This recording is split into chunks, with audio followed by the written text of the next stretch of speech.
Hello and welcome to the Hindu. We are here today in the context of Karnataka Chief Minister Siddaramaiah turning the longest serving Chief Minister of the state.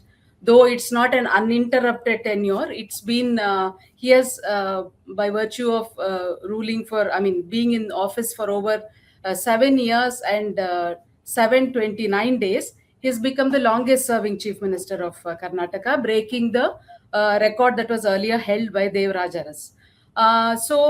This context has obviously triggered several conversations about the two chief ministers and what their tenures have meant so far.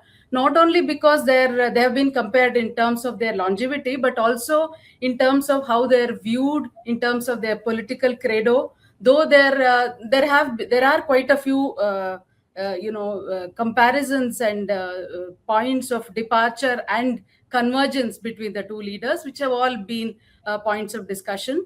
For one, they both hail from Mysuru, and they both are regarded as very esteemed leaders of the OBC bloc, and their understanding of caste and the way they have dealt with politics of caste has been pretty comparable, if not the same.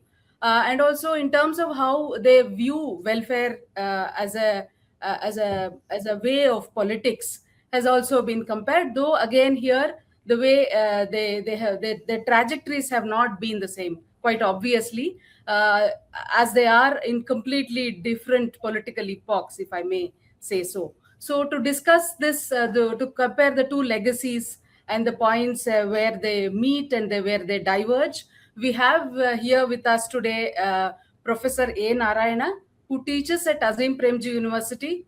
He is somebody who has taught about governance and extensively written about the political history of Karnataka. In the recent past, he has been speaking and writing a lot about the politics about which we are going to talk a lot, in the sense, say, of OBC politics, of caste survey, all of which kind of resonate with both these leaders.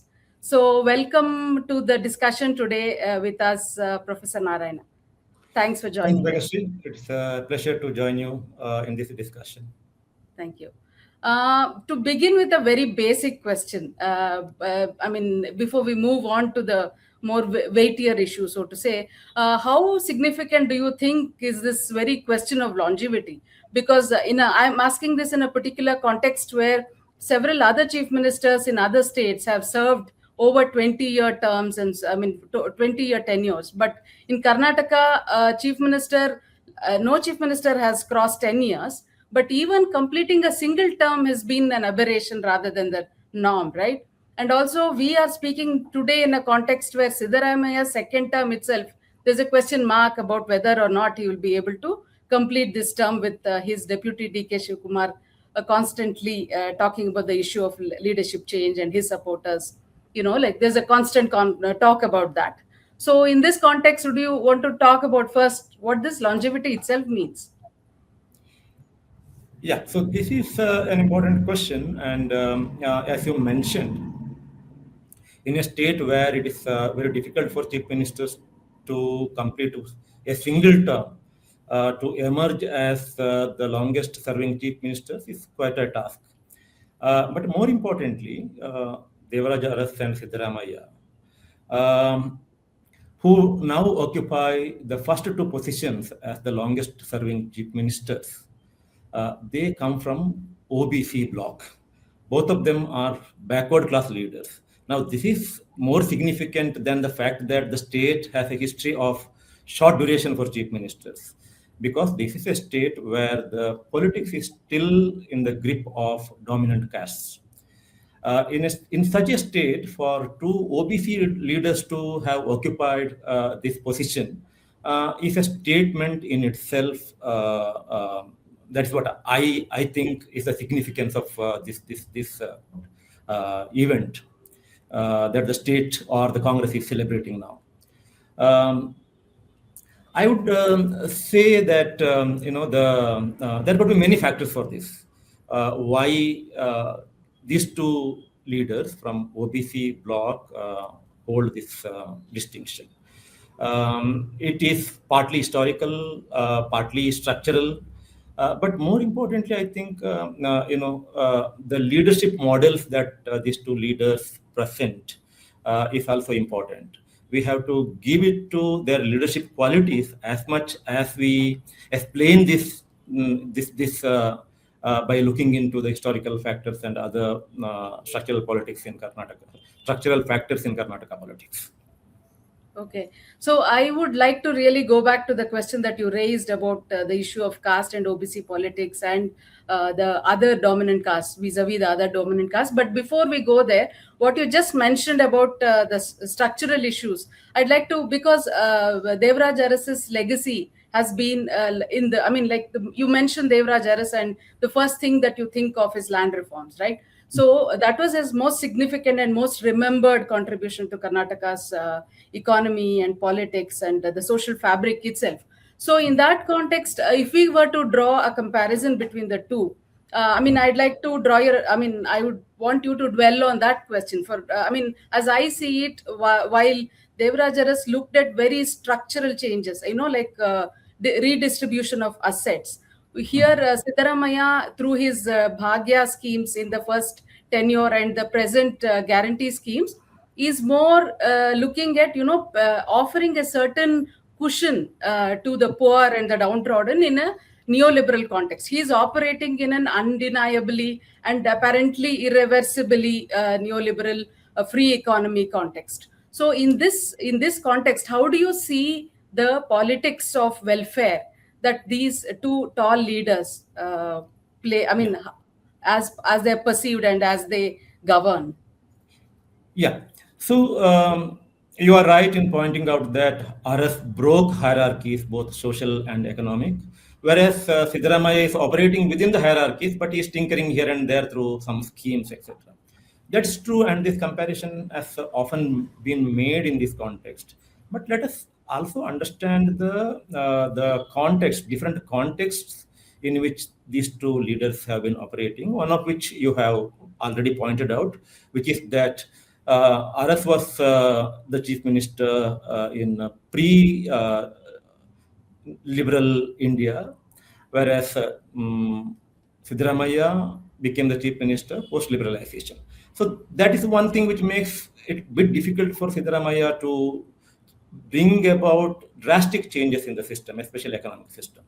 But more importantly, when RS did what he did, be it land reforms, be it OBC reservation, etc., these were the visible solutions available to the leaders of those days to address inequalities. Land reforms was a constitutional agenda, unfinished constitutional agenda, waiting to be taken up.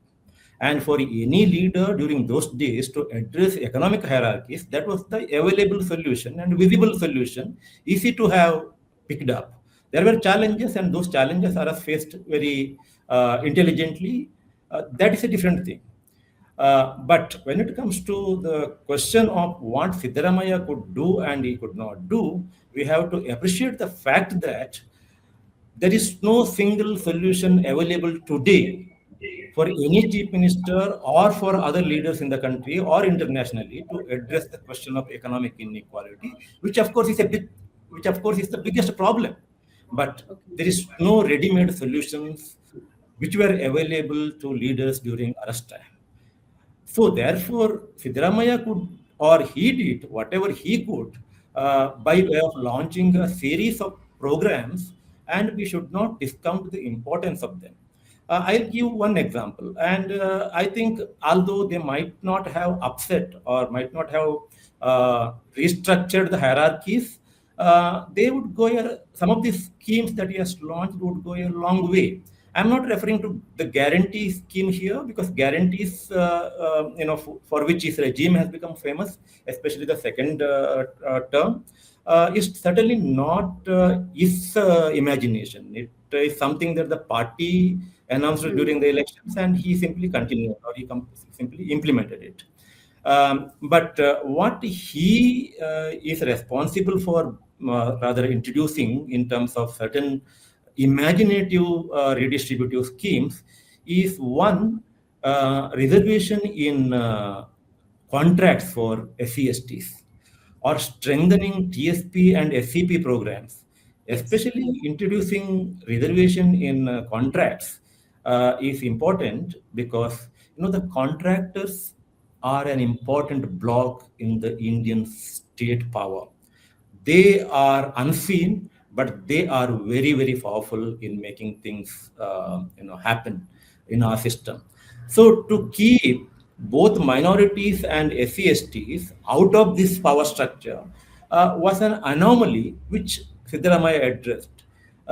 So if you look at some of the schemes that are disparate, they don't certainly make a coherent block of welfareism, but the schemes by themselves are quite significant. So the larger point that I am making is this, which is Aras did what he did because that was something that was very clearly the things that a leader could have done during those times, whereas now all the leaders are looking for solutions and they are not readily available. And in such a situation, what Siddaramaiah did possibly were the best that could have been done, unless someone has a very extraordinary imagination of how to address this question of social and economic inequalities. Yeah, true. I mean, what we would probably call spirit of the times. We are Yeah. always governed by the spirit of the times. I mean, no great leader can probably surpass that and come up with solutions beyond them. I think that's a very significant Especially a political leader. thing to make. Yeah, Yeah. for any political leader. Yeah. And I mean, also talking of guarantees, you mentioned guarantees. Of course, the contractors or the act that was brought out in the previous tenure to ensure a certain quantum of money in all departments is spent for SC and ST welfare. Those were all definitely more structural than, like artificial, I mean, superficial kind of changes. But I would argue that even among the guarantees, like for example, The free bus the ride, perhaps. fare, free bus Yeah. fare is probably a significant one, and the kind of reactions it has kind of elicited is itself testimony of that. I mean, like the kind of things that people have said about how women have abandoned families and have become, these free wandering people and all that. So that is in a way complements the scheme. Yeah, So but the I just, credit goes to the party rather than the chief minister yeah, yeah, here. yeah, yeah. That's true. That's Certain true. other That schemes I are agree with. its own imaginations. Yeah, that is the Yeah, difference. Yeah. yeah, yeah, yeah. And also, you in response to an earlier question, you talked about OBC, how these two are very important. How the two leaders have addressed the dynamics of the things had a certain impact on the economics of it, flowed into giving a certain power to the OBC and other castes, right? So, in terms of, I mean, that is also the economic and the caste structures in a way they complement each other or flow from each other. So, if you were to look at similarly to the regime of Siddaramaiah, what do you think is his significant contribution in uplifting these castes? I mean, you mentioned the contractors for one thing.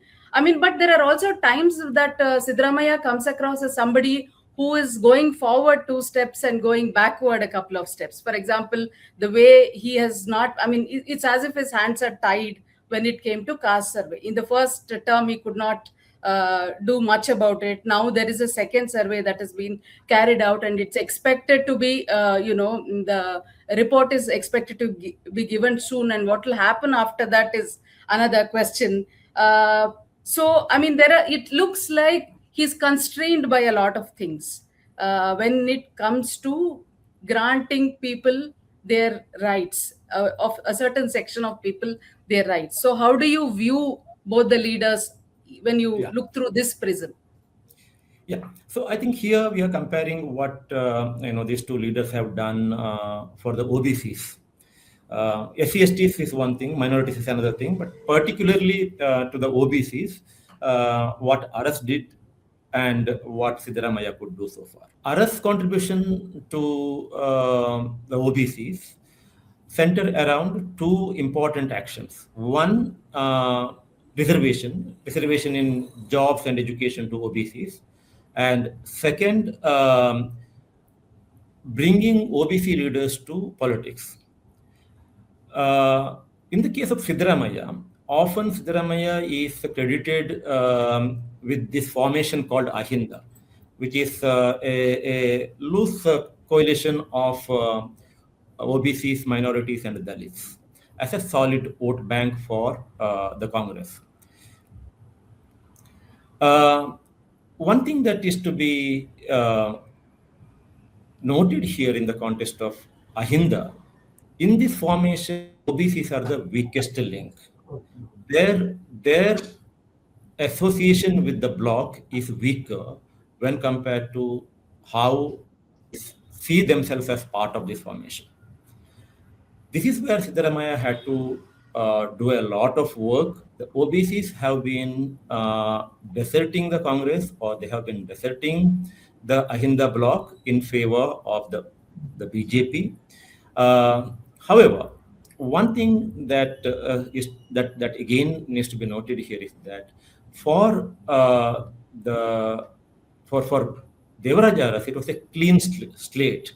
Congress was split in 1969, and Devaraj Urs became the head of Indira Gandhi bloc of the Congress, and all the senior leaders and all the notable faces were with the Samstha Congress, which is the bloc which was anti-Indira Gandhi, and pro-Indira Gandhi bloc was looking for new faces. And therefore, it was easier for Urs to identify potential OBC leaders, bring them to politics, and make them contest elections and make them win. In the case of Siddaramaiah, what he had, that kind of a freedom was not available. By the time he came to Congress, Congress became again a sort of coalition of upper caste, dominant caste, and OBCs and minorities and Dalits. Therefore, it was not easy for Siddaramaiah to have operated in the same logic which dictated the way Devaraj Urs could do his politics. There is one more difference.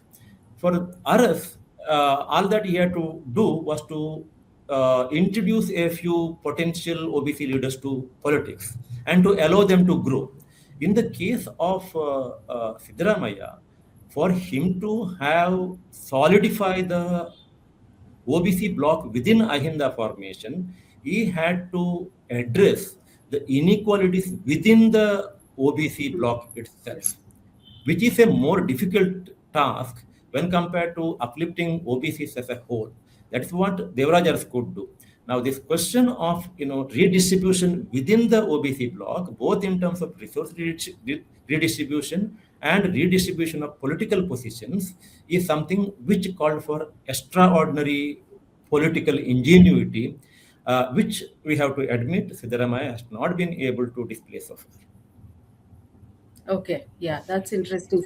Also, one big difference, will go back to again the question that you raised about what they meant as leaders within Congress. We'll go back about AHINDA and a lot of the AHINDA bloc deserting Congress towards BJP. So I thought a pertinent question that can be addressed here is also another very big difference between the two contexts in which Urs and Siddaramaiah operate, which is a society and a polity that is very communally divided, and where the Siddaramaiah, for instance, constantly fights the tag of being indulging in appeasement politics, constantly gets ridiculed for with various names like Sidramullah Khan, so on and so forth, and it's a constant battle. I mean his critics would have often said that how he has not been able to keep many of the promises he made. Like, for example, part of the Congress manifesto was reversing all the communally loaded laws, for instance, and not all of that has happened, not even the cow slaughter act.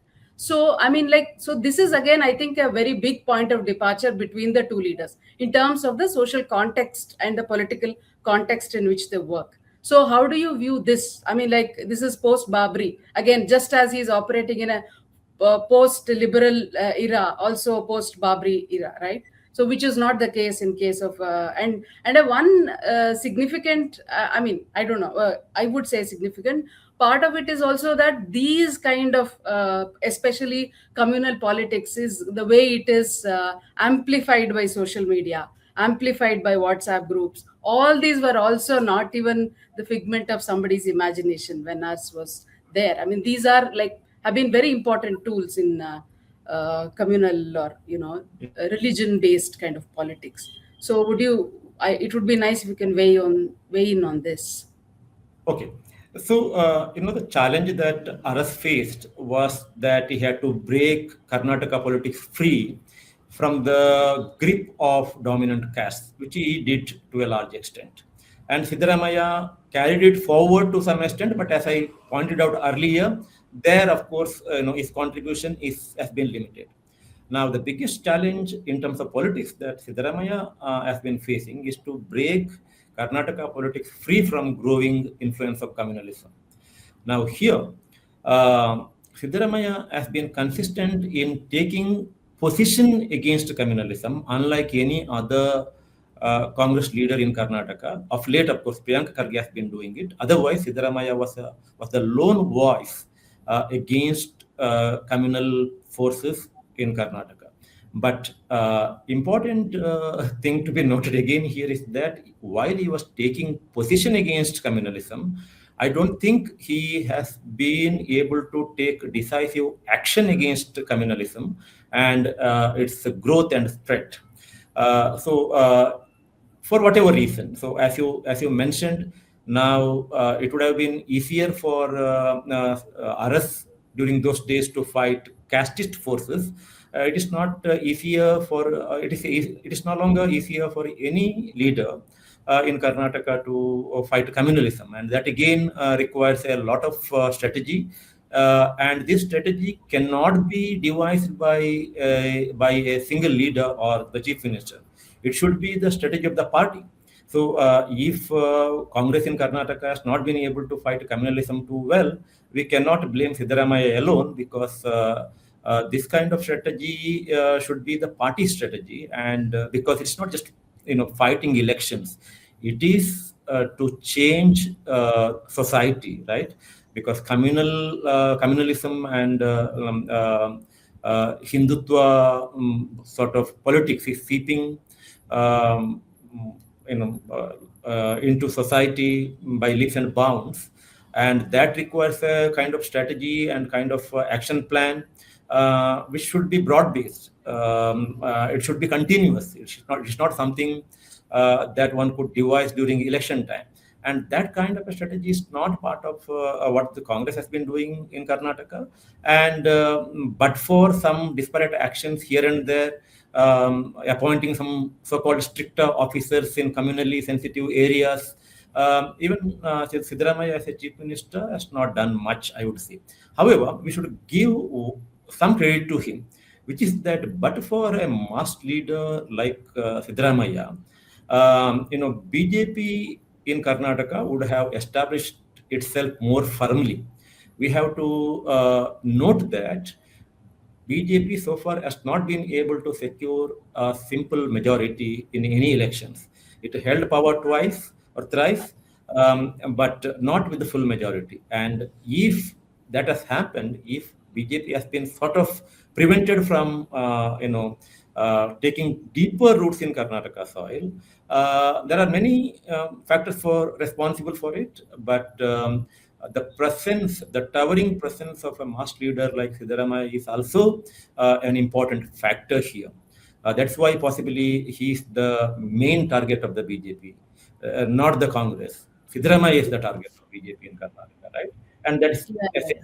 because of this. He's constantly watched, and all kinds of epithets are attached to his name, and he's the darling of social Yeah, media so you platforms. mentioned that. So instead of strategically dealing with communalism, what Siddaramaiah has been doing is to launch a few schemes with attractive names for the minorities, which is not helping minorities to prosper or to be at least to solve some of their problems.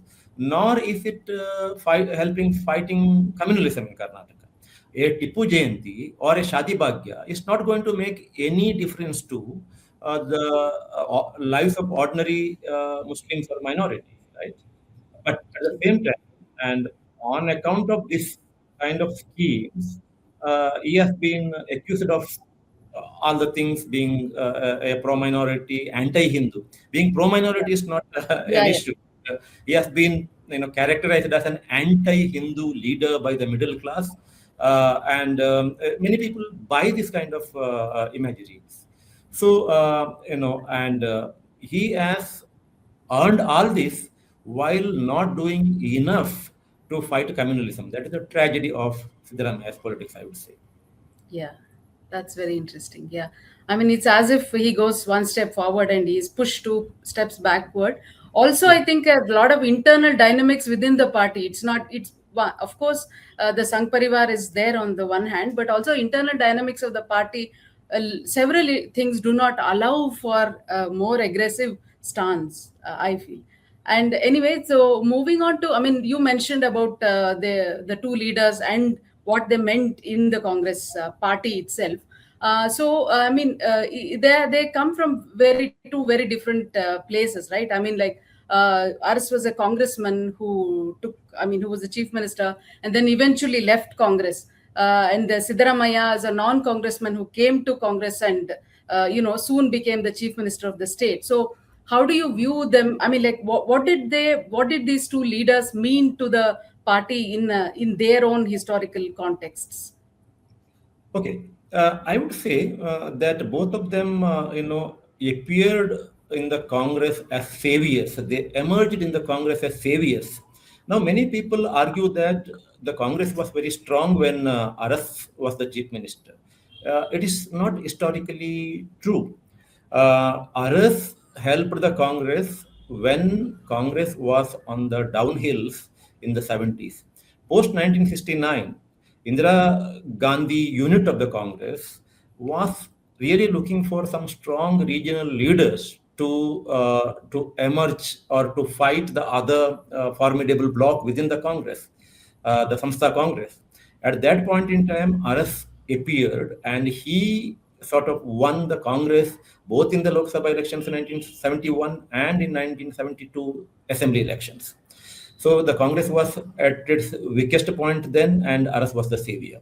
And then, post emergency, Congress lost everywhere. Indira Gandhi herself lost, and in Karnataka, RS could win the state for the Congress, both in Lok Sabha elections and in assembly elections in 1978. So therefore, RS was also the chief minister not when the Congress was at its at its peak in terms of its power, but when it was facing some problems. Now, in the case of Siddaramaiah, again, Congress lost in 2004, and it after almost 10 years in 2013, it came back under the leadership of Siddaramaiah. Now, what is the contribution of Siddaramaiah to Congress when Congress was going through some problems both nationally and in the state of Karnataka? Siddaramaiah restored the pro-poor image of the Congress in Karnataka. And in 2023, if Congress could win so many seats, and it is because by then, thanks to Siddaramaiah, Congress in Karnataka had regained its pro-poor image, which both at the national level and in the state level, the party lost after 1991.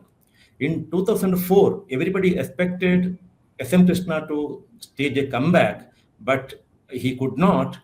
One of the reasons was that SM Krishna regime was facing the charge of being pro-IT, pro-elite, and pro-rich. And that was the time when in Karnataka, Congress had lost its pro-poor, pro-downtrodden, pro-backward image completely. And it got restored after Siddaramaiah appeared on the stage. So in 2013, Siddaramaiah and Parameshwara jointly were responsible for Congress to regain power.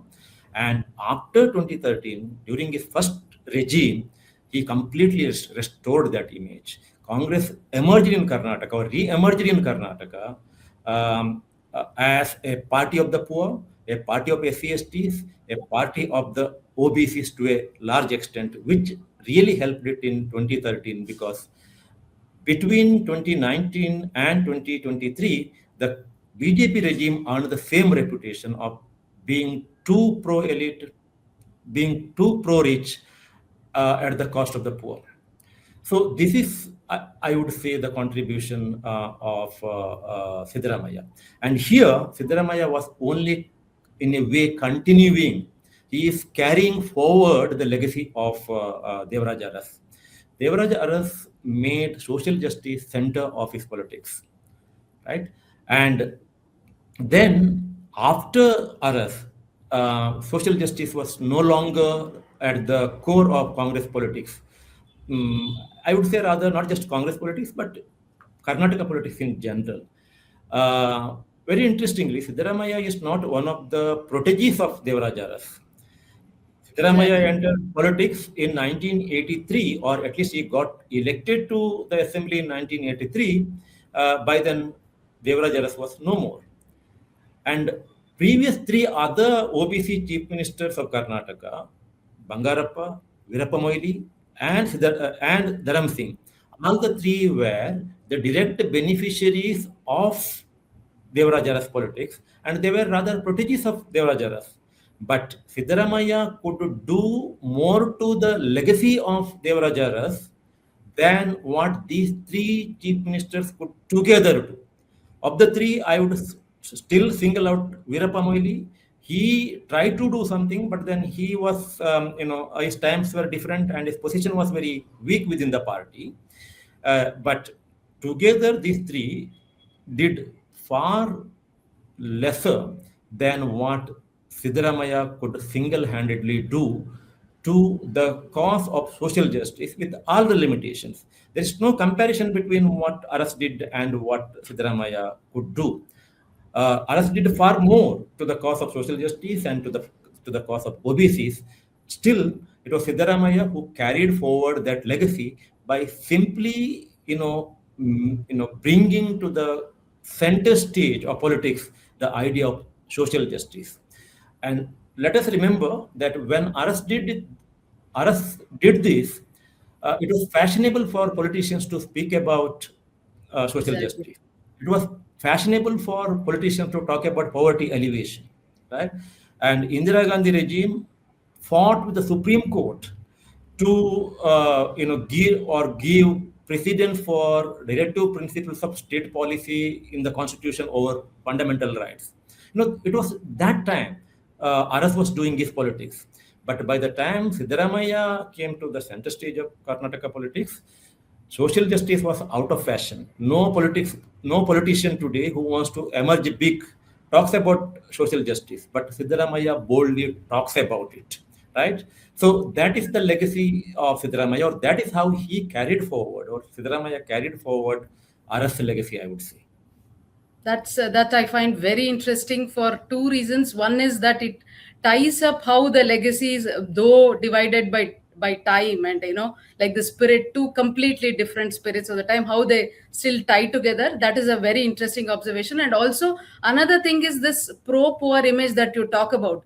It is not only lost in political discourse, but it's also something lost in media discourse, I would say. Exactly. Because It's not fashionable any longer. hardly ever talk about. I mean, like in media, it's ease of doing business and so on and so forth that get projected, that get primacy as the what ought to be the driving force of a government rather than any of these schemes. There's a lot of skepticism about all these schemes in media as well. I mean, I think that answer of yours throws up so many other sub questions, but unfortunately we don't have too much time. So you were trying, you're saying yeah. So that explains what you said, because it's not part of public discourse in general now, and that explains to a large extent some of this unfair criticism of guarantee schemes. Exactly. Yeah. Yeah. Yeah.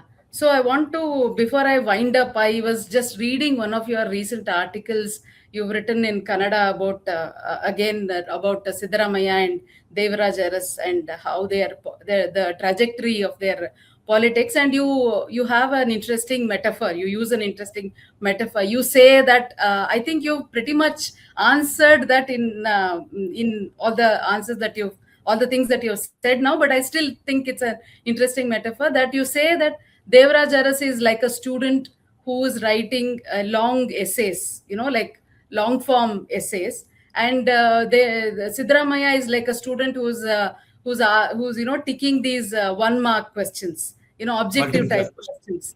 So that I thought that was an interesting metaphor, but I think, as you've said pretty much in all this time, the probably the question paper pattern itself has changed. So to what extent, I mean, I'd still like you to comment on that.